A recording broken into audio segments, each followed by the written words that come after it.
My name is Nigel Raby, a colleague of Samir's in Glasgow, and I'm going to give you a demonstration of how I would insert a complex case into a personal teaching file or museum. So for example, a patient may have a chest x-ray with lung cancer, has a subsequent CT scan of the chest abdomen pelvis, has a isotope bone scan, and maybe a PET CT to complete staging. I want all of these series together in one file so that I can progress through the investigation of the patient. For today's example, however, I'm using a bone tumour case with a plain film, MRI, CT and isotope bone scan.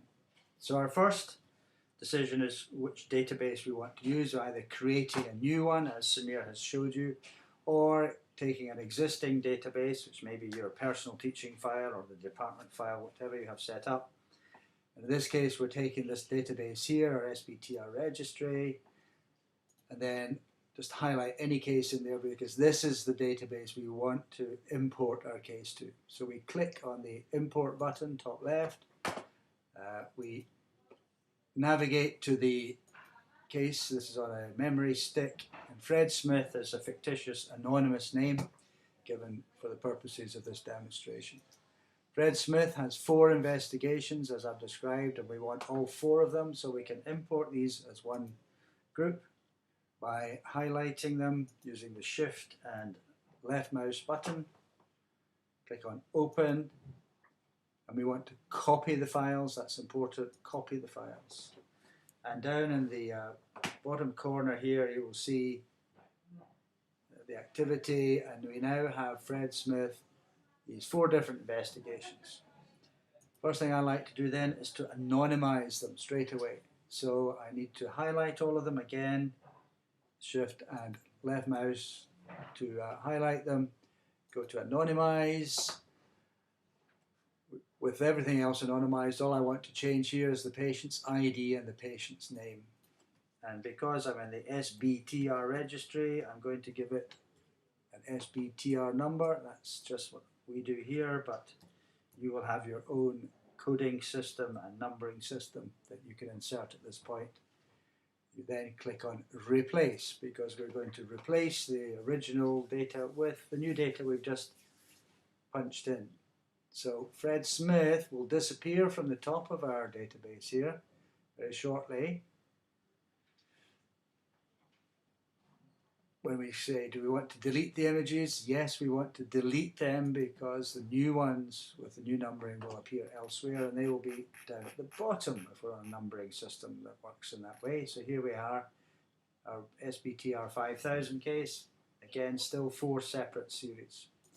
So if we look and see what's in each one of these series, we can do some editing here if you want to. So for example, this MRI has several survey sequences which are superfluous to my needs.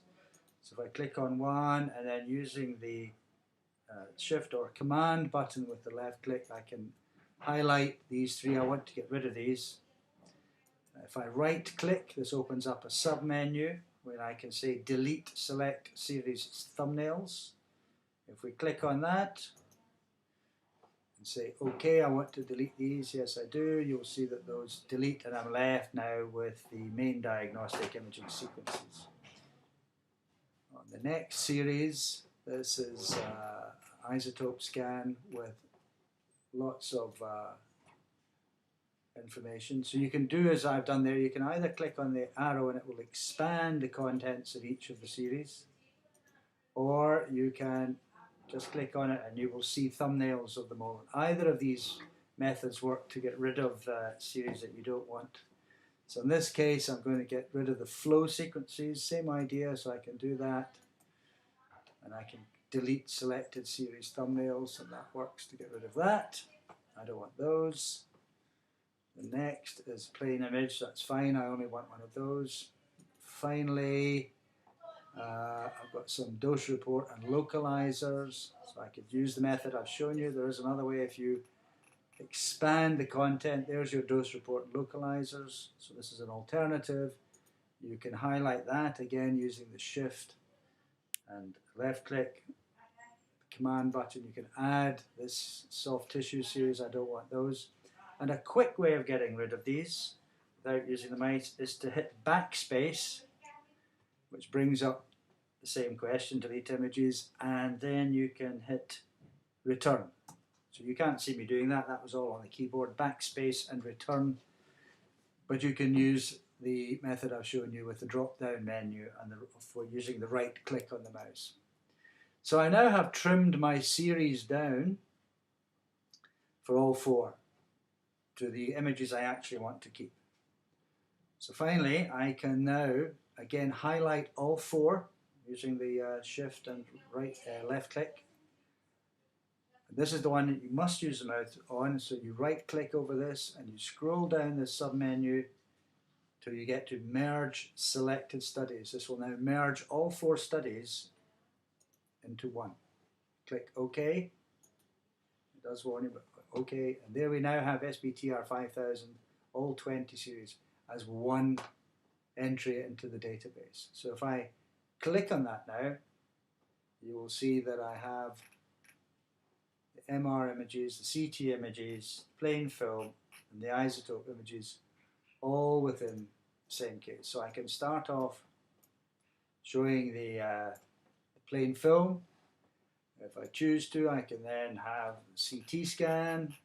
I may get rid of that, etc., etc.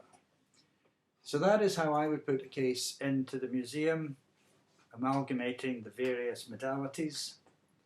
And I will put up another posting following this to show how I may add teaching information in the way of Word files, PDF files, histology, best used for museum type cases. And I hope you will have a look at that. I hope this has been of some help and instruction to you, and we'd love to receive any feedback.